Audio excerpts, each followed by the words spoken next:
Hello, ladies and gentlemen, and welcome back. Yes? Talamoana, exile. You getting there?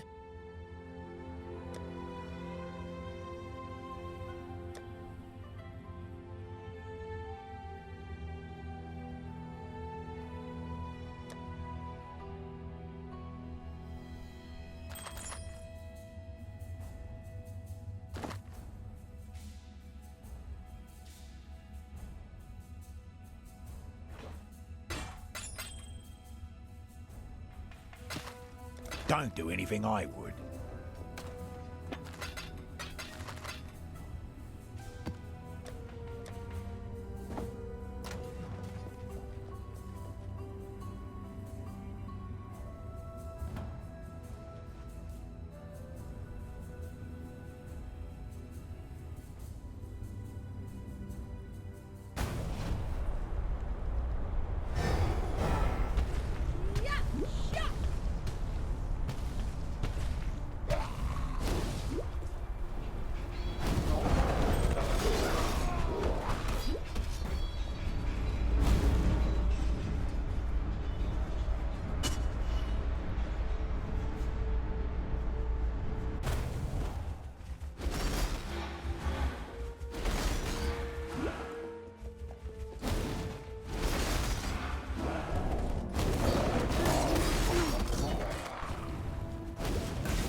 Beyond this human age. Sun and Moon return to their rightful places, leaving our path now clear. Highgate lies ahead, Beastslayer, and a debt that is long overdue. On this road there are the goddesses of Marraketh to be reckoned with, and they will not take kindly to our endeavor. Regardless, I must enter the corpse of my beloved beast, and wrest our sliver of hope from the life you so blindly took. There is no prophecy nor portent, no epic nor allegory that can promise your survival in this great journey of ours. For despite your trappings, you remain most certainly, irrevocably, mortal.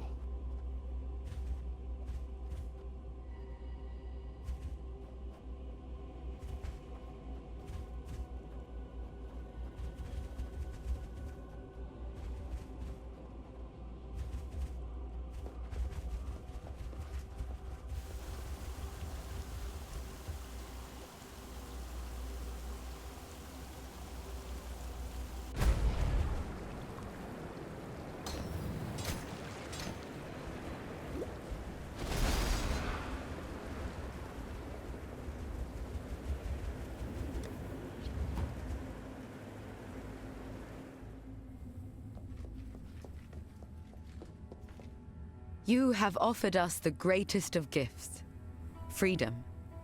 With these divine tyrants gone, we are free to live our lives as we wish, not as is ordained. In time, all of San will thank you. For now, let it simply be me. There is nothing else. I'd thank the gods, but you seem to be taking them out at an alarming rate. Not that I'm complaining. In my experience, theocracy's never been great for entrepreneurs like me. Unless you're in the Holy Relics business. That's too single-minded, too orderly. Give me chaos any old day, for it is in chaos that opportunity is bred. Sun can get back to his usual state of mayhem, and I can get back down to business. Everyone's a winner. Bring me back something nice, huh? What is it? That would just make life complicated. Talamoana. You looking sharp?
The dark ember remains nestled deep within the putrid flesh of my dead beast.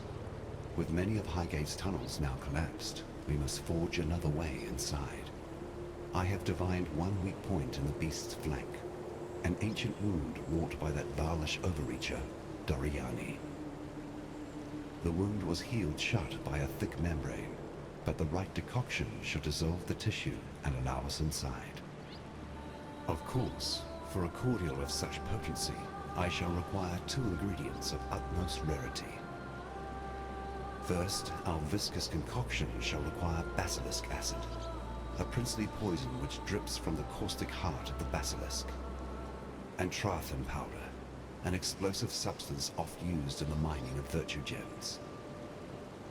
With these 2 bitter harvests, I shall brew something worthy of eroding the membrane of my decaying pet. Within the ruins of Highgate Refinery you shall find it. Trathan powder, a slightly more unstable blend to the kind found within the celebratory rockets and illuminations of Trathus. This devious mixture of crumbled chemistry was once used to blast holes through even the thickest mountainsides. It will ensure that our mixture has the brute force required, though one should tread carefully within the refinery, for General Adus and his elite legionnaires sought refuge there during the first moments of Malachai's cataclysm. If they remain, they will be creatures of darkest discipline, strong men in health and life, made even stronger in corruption and death.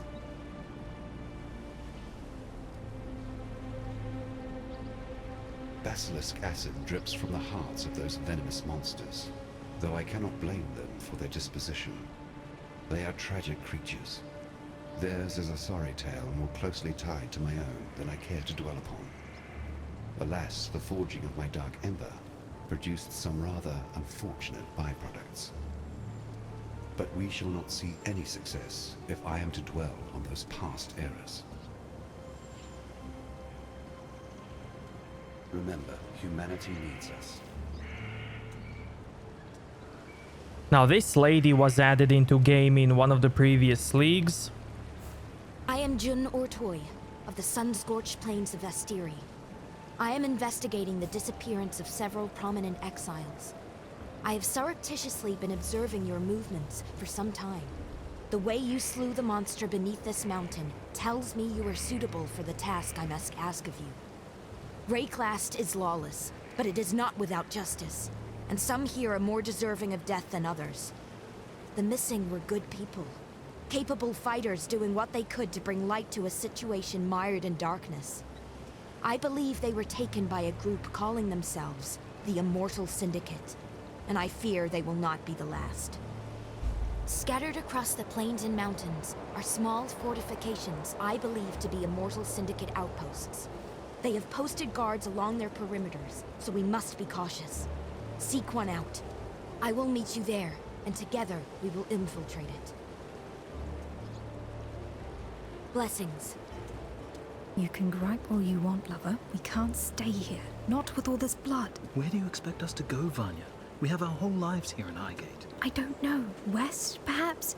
The Ezomite lands. I don't care. Just somewhere that has unpoisoned water. Oh, Beast Slayer. Good to see you again. Even if you have happened upon us in a rather unruly time. Shush now, sweetie. There's no need to bother them with our woes. Oh, they don't know. I can see on your face you haven't heard. It's Kira. She's gone mad. Absolutely bonkers. She's abducted a Yon. Stolen off with her into the desert. And to make matters worse... The whole of Highgate is in a state of disarray. There's beast blood in the water. Usurpers are eyeing up the throne. And the old gods have risen. If you want my advice, get out of Highgate. Or save us. While you still can. You must have encountered men and women like us before. Relic hunters. Collectors of rare antiquities. Anyway, Vanya and I are the best in the business. And we need your help locating a particularly rare item. Sweet, I was working them into it. It's an ancient sword belonging to the Maraketh goddess Garukan. The Stormblade, some call it. A weapon carved from crystal, capable of capturing even the most powerful of storms within its rigid edge. The goddess lost it somewhere in the eastern desert during her ancient battle against the necromancer Suresh and his undead horde. According to our research. Find the blade for us and we will make it worth your while. We'd do this ourselves, but what with the political unrest in Highgate as of late? We fear leaving, lest we find the gateways barred and ourselves without a home. Please, Vanya, don't say it. Say what? I told you so? Well, I never trusted Kira.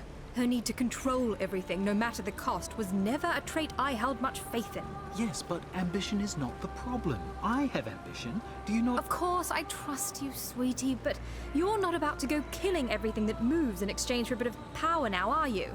Well, I'd trade dreams of power for dreams of you, my sweets, any day. Oh, Pataris. Irasha? Well, she's the best we've got. Strong, purposeful, an honorable warrior. I think the description you're failing to provide, love, is stick in the mud. Stick in the mud? Yes, as stubborn and serious as they come. You just don't like her because she treats you differently. Irasha is a stuck-up elitist. She refuses to see me as a woman. Oh, sweets. You're more woman to me than all of them put together. I'll let Vanya take this one. Thank you, love. I trained in Ori. As a witch. Imagine that. I thought I was telling this story, Pataris. Yes, sorry, sweets. I learned all about the old gods. They were supposed to be our idols, beings of divinity that guided us through our mortal lives. But they aren't like that at all, are they, love? Hardly. The gods know better than we are, and nobody that is as bad as us should ever wield that much power. As bad as us? Speak for yourself. I'm positively delightful.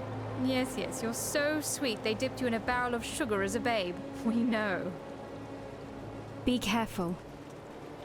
You must be the outsider, the beast killer. I am Irasha, and while our soft-hearted chieftainess has gone wandering, it falls to me to make sure this Akara doesn't suffer for it. I've heard the stories they tell of you, and I know better than to pluck the feathers from a sleeping rock. Yet, for the sake of my people, I ask that you keep your peace while among us. Our customs have too often been threatened. Your ways are not our ways. Let's keep it like that. Oyun is gone for but a few days, and already Tasuni sniffs at the throne like it's a bitch in heat. Ruled by a man. You need only walk amongst the ruins of San to understand that folly. Well, his desires are but wants and lusts while Oyun still lives. One of my scouts saw Kira and her Dekara near the foothills. They had Oyun bound to the back of a rower like a hunter's prize, and the Sekema feather, our symbol of leadership, worn by her captor. Whether Kira works alone or in pack with her brother Tasuni, I know not. Yet I fear she means to sacrifice our Sekema to the vulture of the wastes. Garukan, please, this Akara has helped you in the past. Return our kindness. Free Oyun and return her safely to us. And if this quest is lost, remove the traitorous bitch Kira from this world and retrieve our feather. As long as we have that, the throne of Marraketh will remain safe. Hello. Greetings.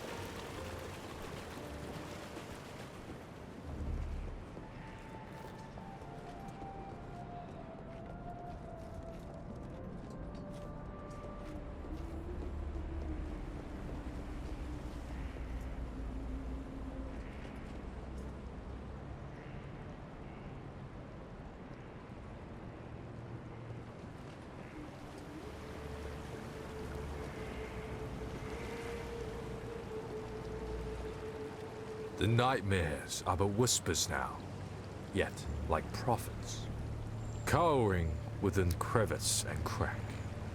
They speak of old gods returned, and the reprisal of an exile to a beleaguered land. My sister Kira has grown obsessed with the vulture of the wastes, our goddess Garukan. Kira has taken Oyun and plans to sacrifice her, imagining she can reforge herself as a Red Sekema, a warlord destined to unite the Marraketh under her bloody banner. My sister's betrayal is too great for forgiveness. like a rabid dog wandering the mountain pass. She must be put down. I ask this of you, for you are familiar with such barbarism and will not feel the pangs of mercy that I would. On her person, I suspect you will find Oyun's royal mandate, the Sakema feather. If Kara truly wishes to take the throne, she would need such an item to be considered more than a simple usurper. Bring it to me for safekeeping. And please, return our Sakema Oyun to us if you can. If she still lives, that is. But don't risk your life for hers, for I know her mind. She would not want that. Yes, I know of that dark god perched atop your shoulder. His image comes forth in my mind's eye, and I hear the sound of his breath crackle against the coldness of our mountain air. He has a different energy to the other gods revealed in my dreams. Less hostile, more empathetic to the plight which humanity suffers. Should his brethren be left to roam free? It seems, Lord Sin, as if you are on our side. In the twisting, shifting black smoke of my dreaming, I saw the beast, lying slain at your feet. I saw the rise of the old gods, the rigid, dusty remains, springing in sudden haste to life. I saw the growing of their power. As the corruption began to fade, I felt utter anguish, the madness of the beast's last rapid breath. Yet my sight, my power still remains. It would appear that I was permanently marked by its corruption, even as I was birthed from my mother's womb. While now, my mother is no longer around to protect me, and the beast lies rotting in the bowels of that wretched mountain. Why ask me about her?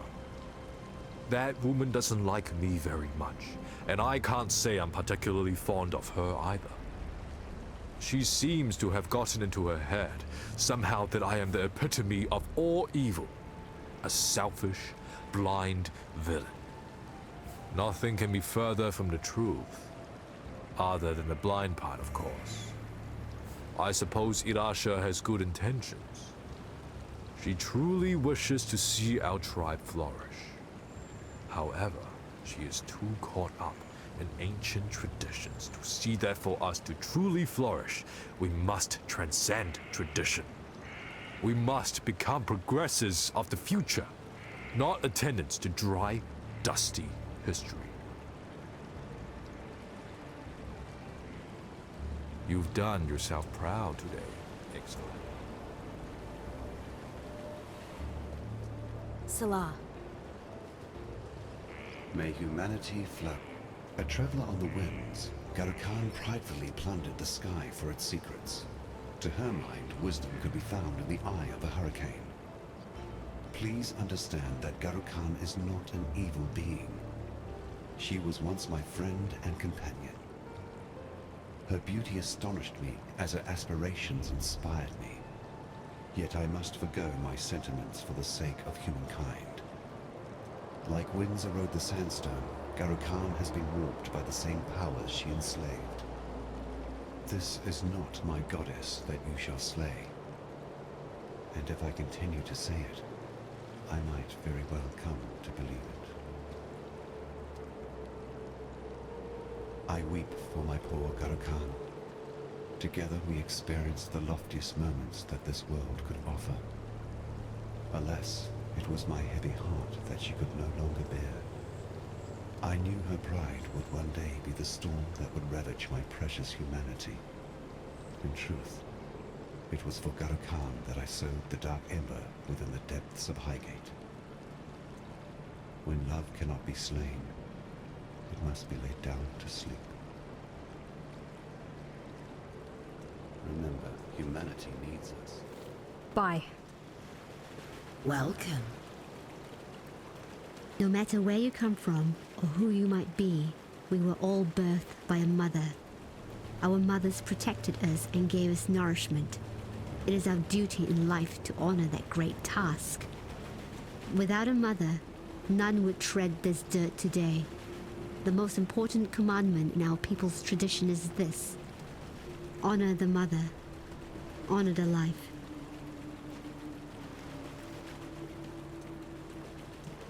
Arrogant men always seek to control that which they should not, as if that dangling piece of meat between their legs is somehow meant to lead them to power and glory. Men don't have the mind for leadership. Without guidance, they destroy all they touch. Leave the trials of power to women. We, who know how to nurture, how to grow, how to protect.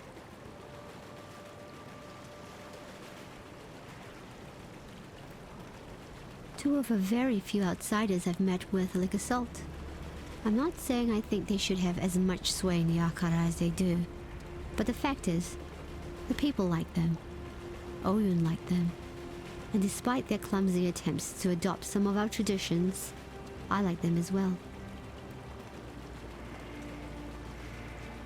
My head is still reeling from what Kira has done to Oyun. That bitch looked at me day in and day out and proclaimed herself loyal unto death. She has shown her true face in the end.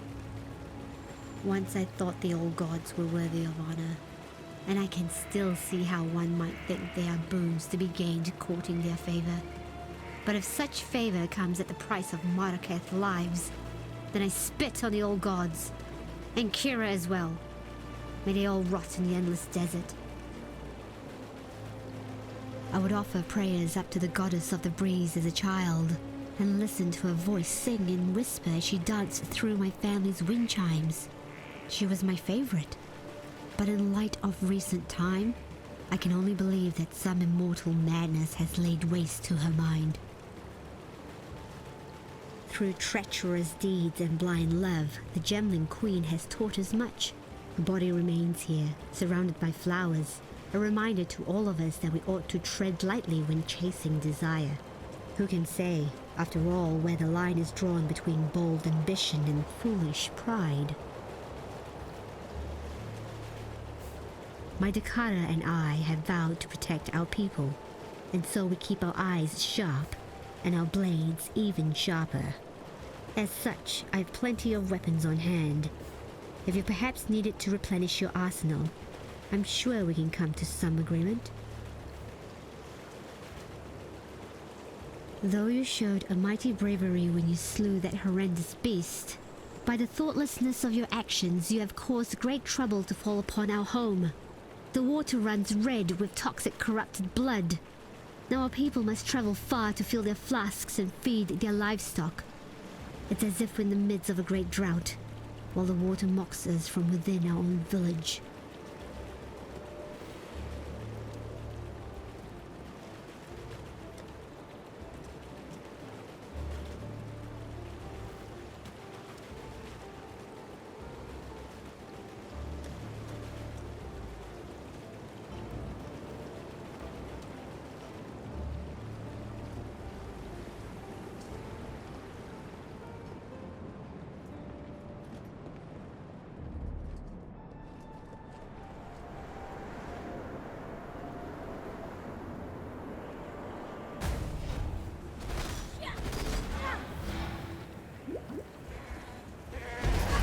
Ready and not before.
not before.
Ready and not before.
Okay, now this is a Syndicate League mechanic.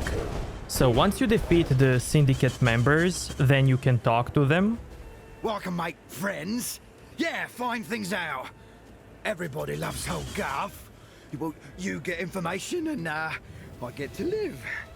So what do you say?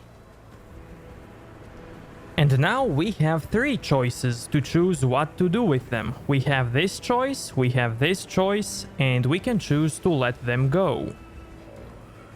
Now this is the Syndicate Table, and up here we have a leader of the syndicates. Then below we have the syndicates that are second in command. They are also leaders of the safe houses. So we have Transportation Safe House, Fortification, Research, and Intervention Safe House. Every safe house can have syndicate members connected to it, and when you raid it, you can get their loot and some of the unique league mechanics. And the leader of the safe house will give you double of his league mechanics. The main leader of the syndicate can never be changed.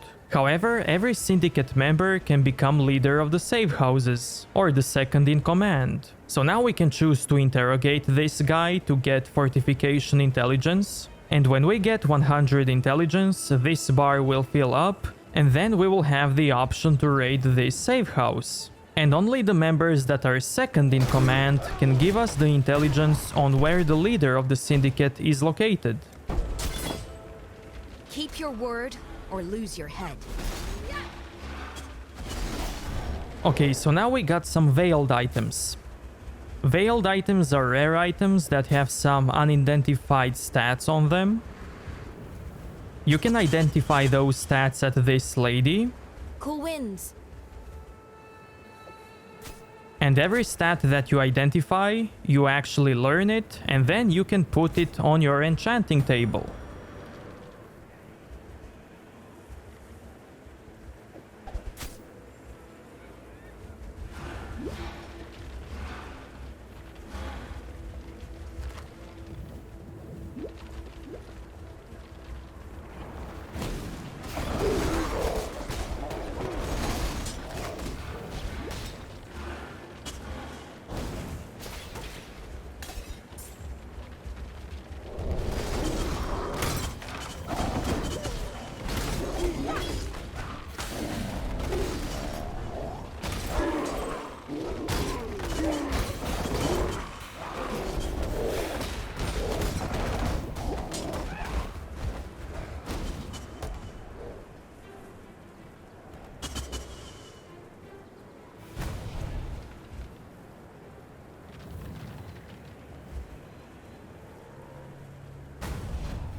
When I'm ready, and not before.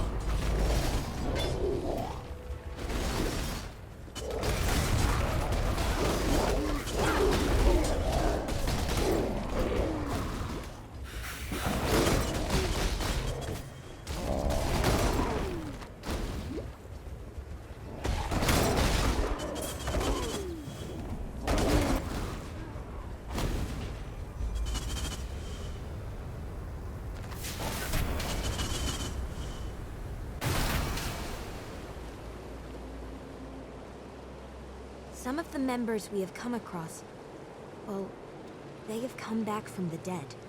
I don't have any better way of putting it. They are no mindless zombies. Somehow, they are returning, whole. This must be why they call themselves the Immortal Syndicate. Immortality is dangerous, even in the hands of those with good intentions. I've spent some time around powerful magical objects. There are some whose magical properties are obscured and tangled, trapped and restricted by a curse placed upon it. I cannot restore such items to their original glory, but I can at least break the curse and release some of its power, if you bring it to me. Do I really need a reason? For what reason did you help the sick and dying in Lion Eye's watch? We do these things because no one else will. We do these things because the world has enough pain in it already. Would you have me sit idly by, watching the few good souls left on this wretched stretch of land fall into the shadows? Creation cannot occur without destruction, nor destruction without creation. Light and darkness. The two must coexist. One cannot be without the other. But forces work to break Wraeclast's already precarious balance. And who but us can put it right? I'd not believe you if I had not witnessed the boats lurching onto the shores of Wraeclast myself. So, the gods have returned, and Oriath has fallen. This complicates things, to say the least. Exile, I believe the Syndicate has been planning to form a new government. The Templar were cruel, but at least they were mortal.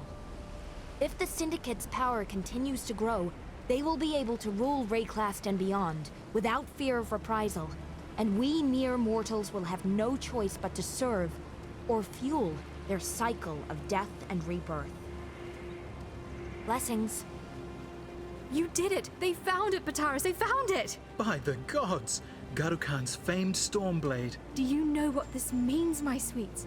Once we find the right collector... Oh, we can go anywhere. Have anything. We will be like royalty. But the storm inside is a problem. It's too volatile in its current state. You're right. We can't trade away a weapon of such apocalyptic nature. This will require some pondering, my love. In the meantime, thank you, Exile. Take your pick of our stock.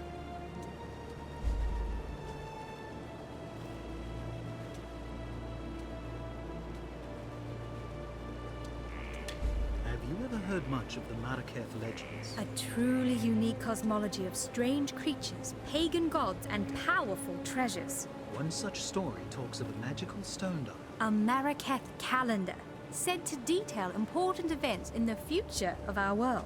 General Adis, a war hero of the Empire, reported in his diaries of discovering a dial meeting that description at a dig site somewhere in the foothills. It appears the war hero had a secret penchant for archaeologies. But the cataclysm wiped the land clean and buried the dig site in rocks and sand. No one has been able to locate it since, nor the stone dial. Seems that with everything that's been going on of late, knowing what's due to happen in the future could be a fairly profitable ability. We know you would never have use for such a gift. It would remove all the enjoyment out of adventure for someone like you. Yet, in times such as these, our small folk could do well with a heads up if something particularly nasty were to occur. Besides, a relic like that should sit in a museum. Or our collection. Not be lost beneath the rubble where it benefits no one. If you were to track the calendar down for us, we would pay you handsomely, Exile. Yes, we are traders of antiquities, after all. Mm-hmm. A noble legionnaire. But a legionnaire, all the same. Pataris and I did our research on Adis. We needed to know as much about him and his dig site as possible. To make sure he was worth our while. The general was an eternal commander of the Highgate Legion. He ran a mining camp up here in the mountains. The bastard was the one responsible for controlling Karui, Maraketh, and Ezomite slaves, forcing them into the black bowels of rockfishers in search of gems. At least he treated them fairly and as human beings. A slave is still a slave, my sweets. For all his faults, the general appears to have been a good man for his time. It's a shame what happened to him. An even greater shame that by the sounds of things, he's come back. Yes, we'd advise steering clear of his old camp.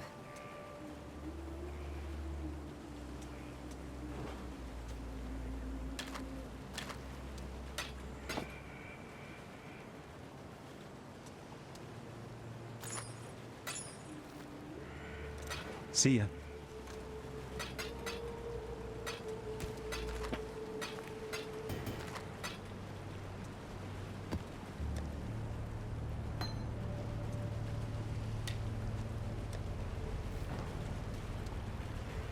Hello.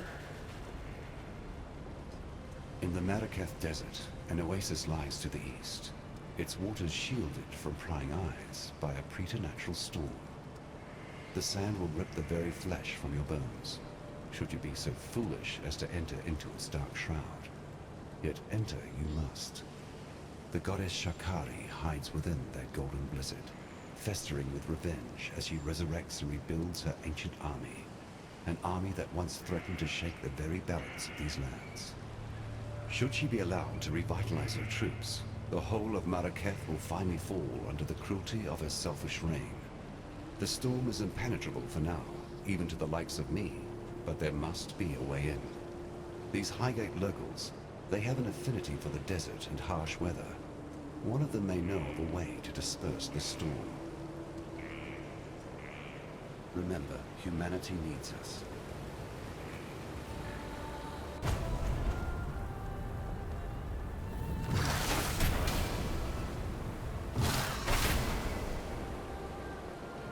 Hello. Hello. It is not something I deign to speak of often, but this goddess, this creature, she was once the flesh of my flesh, blood of my blood. I rose into the clouds and fell into the arms of their queen, the beautiful Garu Khan. Now, if you think that mortal marriages are difficult to navigate, try an immortal one. We parted ways, yet not before my young Queen of the Sands was born into this world of filth and horror. Now you see how I must suffer for the sake of humanity, to lay mine own daughter upon the sacrificial altar. Remember, humanity. Well, it took some time, but thanks to our Maraketh neighbors And their ancient traditions. we managed a strain of thaumaturgy to remove the storm from Garu Khan's blade. We even bottled it for safekeeping. We'd rather not trust anyone with this sort of power, but perhaps you can use it to clear away that sandstorm in the desert?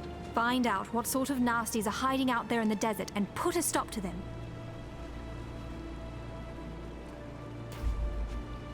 See ya.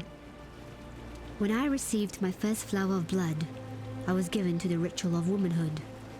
All young Maraketh women have to dance with the scorpion to prove themselves worthy of carrying the Dakara's spear. It is no easy task to catch a black Maraketh scorpion.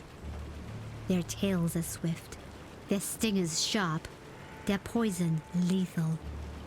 I made my way through the trial unscathed, but my sister, we shared a womb, came into this world together. She left it, thrashing and foaming at the mouth.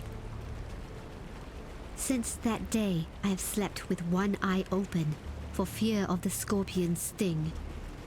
And now Shakari, the mother of all black bugs, rises from the sands. Find that scuttling bitch and kill her for me and for every child, every little girl who has suffered and died by the barb of a countless poisoned tales. Yes? Cool winds. May humanity flourish.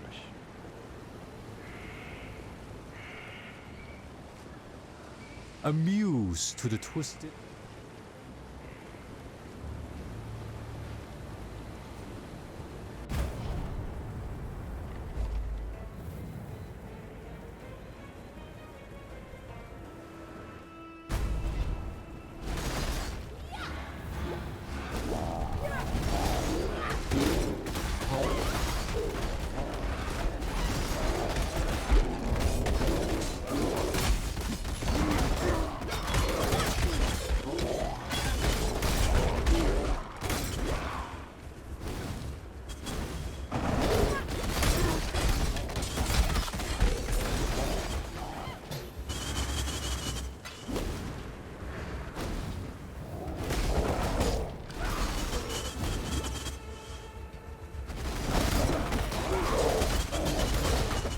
Life is too precious to waste on you.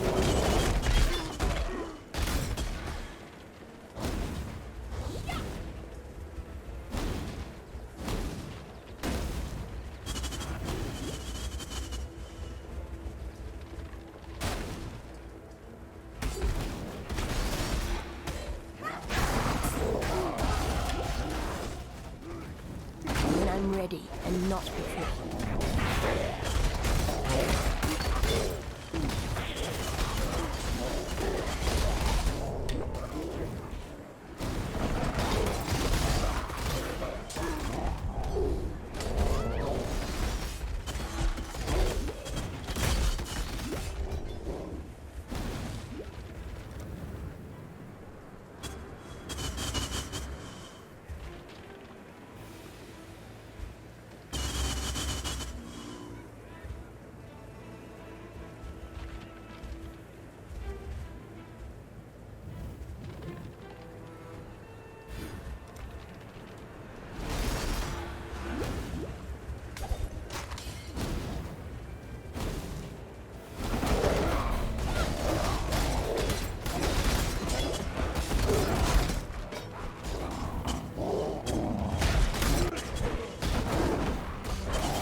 Exile, I fear I have not been entirely honest with you.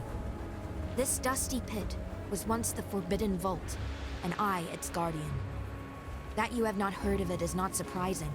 It was kept in absolute secrecy for countless generations, known only to my Akara. The Order of the Jinn. It feels so strange to tell someone.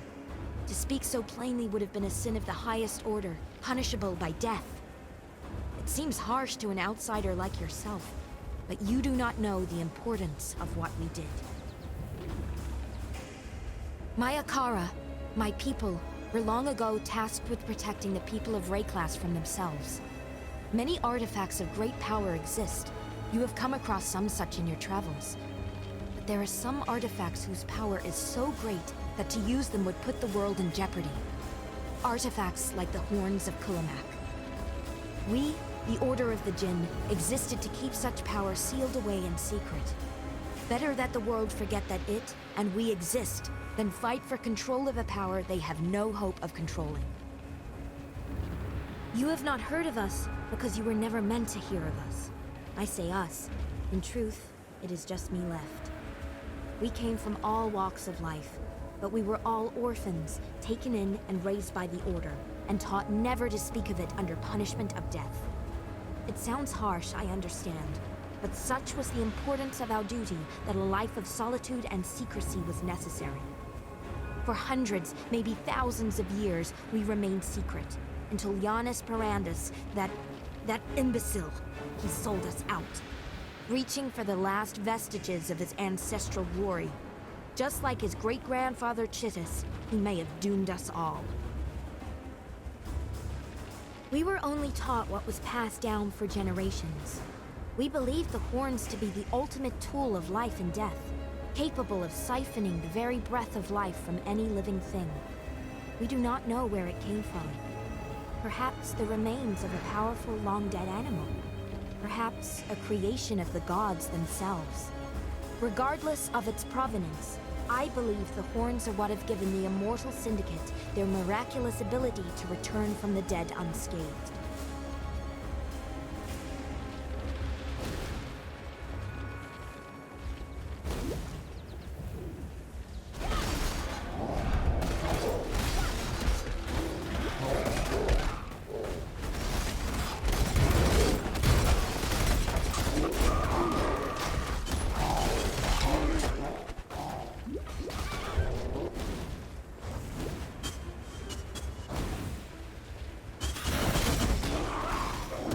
When I'm ready and not before.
Blue blood drains from a cutthroat and turns what it touches to gold.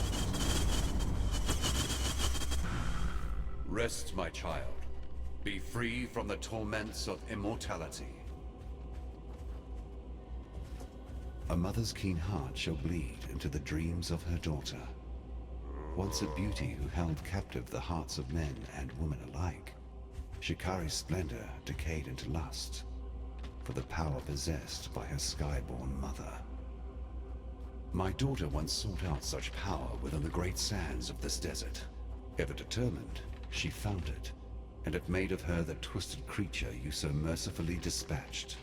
Driven by agony and shame, she built an army out here in these sweltering lands, and would have conquered the very sky had not the beast soothed her into peaceful oblivion. A babe once more, sleeping in her cradle.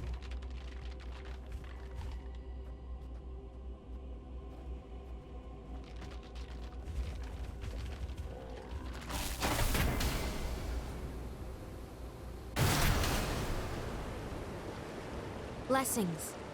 May humanity. Yes? You killed Shikari. My sister's death has finally been avenged.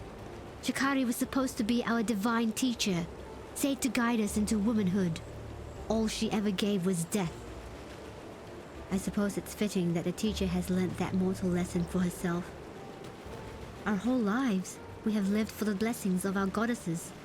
Yet here they are, in the flesh, proving to us that they are only monsters. Please, let me reward you for your efforts.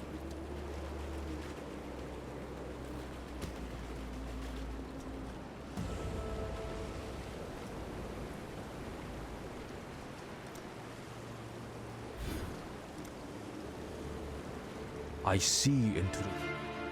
And we will continue this in the next episode, so if you liked this one, give it a like, dislike if you think it sucked, and I'll see you next time. Thank you.